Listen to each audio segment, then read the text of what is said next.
दोस्तों नमस्कार, मैं अमरेंद्र कुमार सिंह और आप देख रहे हैं अपना पसंदीदा चैनल मेरी पाठशाला। इस चैनल पर आप सभी का बहुत बहुत स्वागत है।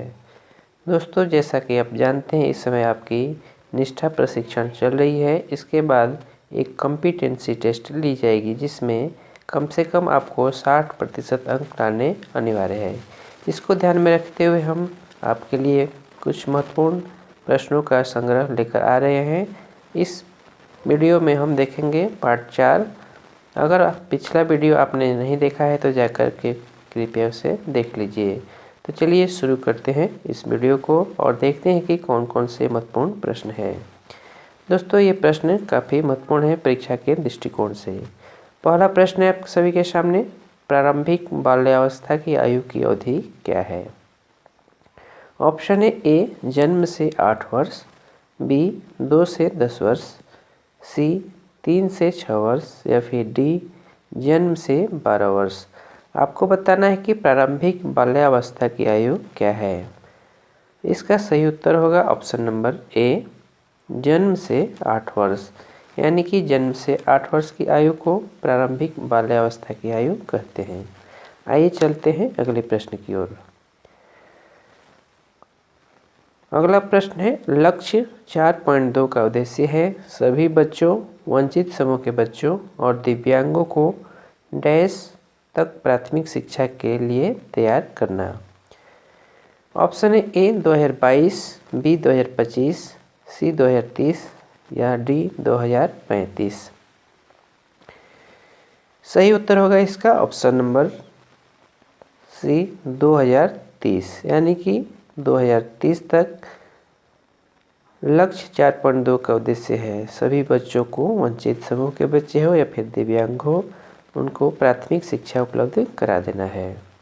आइए चलते हैं अगले प्रश्न की ओर। तंत्रिका विज्ञान यानी कि न्यूरोसाइंस के क्षेत्र में हाल में हुए शोधों के अनुसार कितने वर्ष की आयु तक बच्चे की मस्तिष्क का 90% विकास हो चुका होता है? ऑप्शन है 3 वर्ष, बी 5 वर्ष, सी 7 वर्ष या डी 10 वर्ष। सही उत्तर होगा इसका 5 वर्ष, यानी कि 5 वर्ष तक के बच्चों का मस्तिष्क का 90% विकास हो जाता है।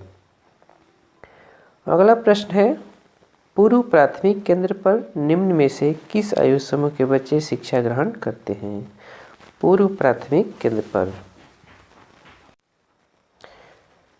ऑप्शन है इसका ए 2 से 6 वर्ष, बी 3 से 7 वर्ष, सी 3 से 6 वर्ष या फिर डी 4 से 7 वर्ष। प्रश्न है, पूर्व प्राथमिक केंद्र पर निम्न में से किस आयु समूह के बच्चे शिक्षा ग्रहण करते हैं?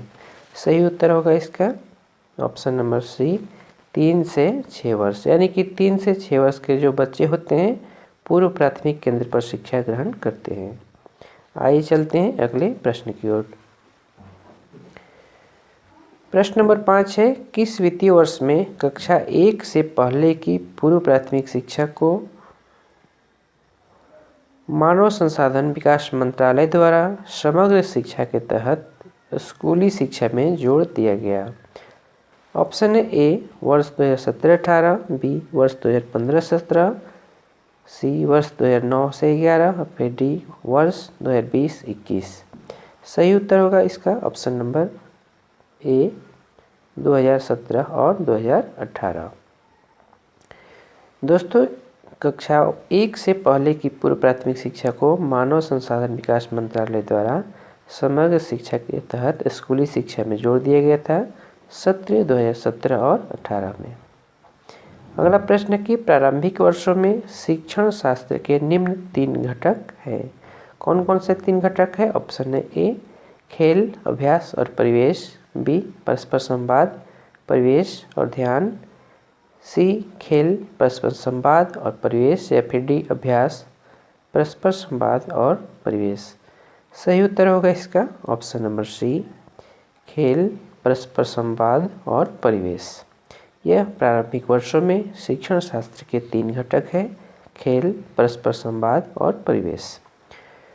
अगला प्रश्न है कि परस्पर संवाद 3 प्रकार के होते हैं, निम्न में से कौन सा एक गलत है? ऑप्शन ए साथियों के साथ, बड़ों के साथ, सी छोटों के साथ या फिर डी भिन्न भिन्न प्रकार की सामग्री या वस्तुओं के साथ।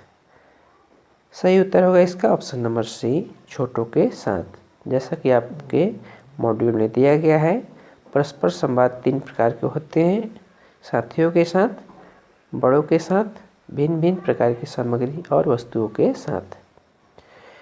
अगला प्रश्न देख लेते हैं। प्रश्न नंबर 8, बच्चे के विकास में 5 महत्वपूर्ण क्षेत्र या आयाम है।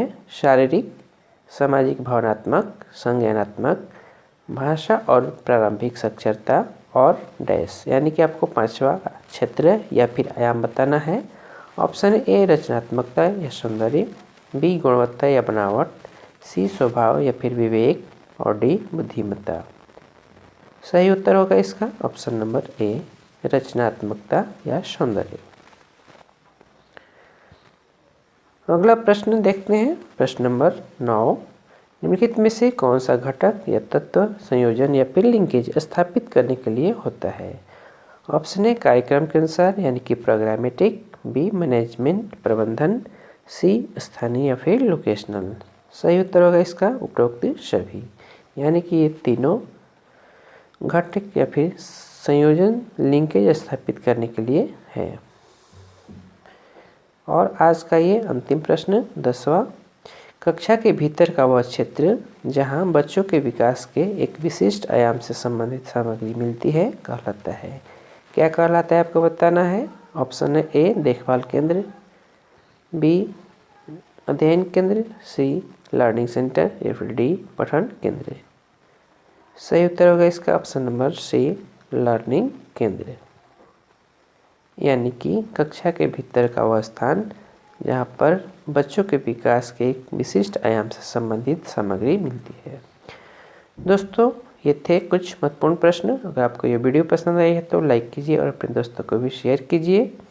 अगर आप इस चैनल पर नए हैं तो प्लीज़ इस चैनल को सब्सक्राइब कर लीजिए। हम लाते रहेंगे आपके लिए इसी प्रकार के नए और महत्वपूर्ण वीडियो। फिर मिलेंगे एक नई वीडियो में, तब तक के लिए मैं दीजिए इजाज़त। धन्यवाद, नमस्कार, जय हिंद।